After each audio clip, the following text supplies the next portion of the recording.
and a carefree time. But sometimes in these troubled days, the very thoughtlessness of youth has led to a living nightmare. Addiction to drugs. Well, the argument today that marijuana prohibition helps parents raise their children is a false one. Today's parents who are raising children under the guise of prohibition have a really tough job. I mean, between the DARE program in public schools, the Partnership for Drug-Free America propaganda ads, 74 years of government reefer madness against marijuana, it's understandable why a parent today would be very, very concerned about their child using marijuana.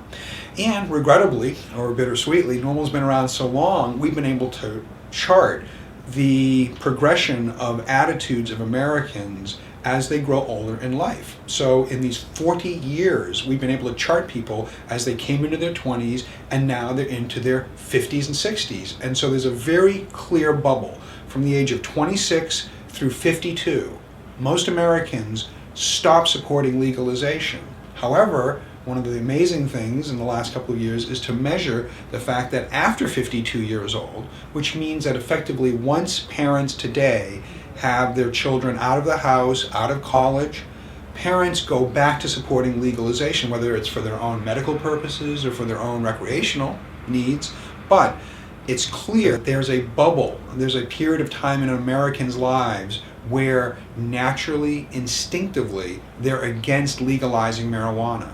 So what do we as reformers say to those individuals? Well, number one is clearly you don't want your child to use marijuana if they're under 18 years old without your permission, in the same way that you don't want them to use alcohol.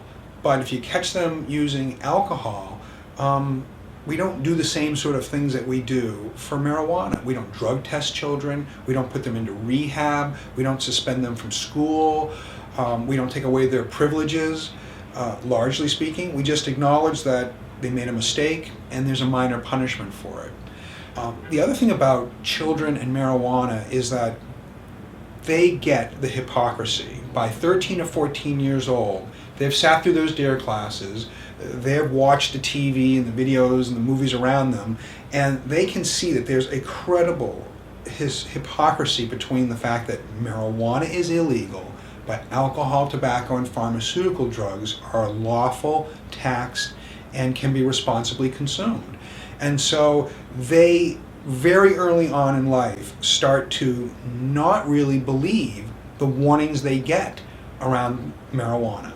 So when they see the whole DARE reefer madness propaganda campaigns, how does that affect them when you're trying to tell your kid about not taking meth or not taking LSD or shooting heroin? It starts to lose credibility if we do not acknowledge the incredible, incredible hypocrisy that children and parents have to live under marijuana prohibition. And I'm always reminded of that great poster during alcohol prohibition near the end of it that showed mothers standing in front of a car all soaked up with advertisements and their children at their knees saying, "Prohibition," alcohol we're speaking of here, "prohibition does not help parenting." They went on to articulate that prohibition created kids wanting to be like gangsters, like Al Capone. Well, today, maybe they want to be gangsters like in South Central Los Angeles. So it's really, really a major defect in American civil discourse when marijuana prohibition creates this absurd hypocrisy that both parents and children have to suffer through.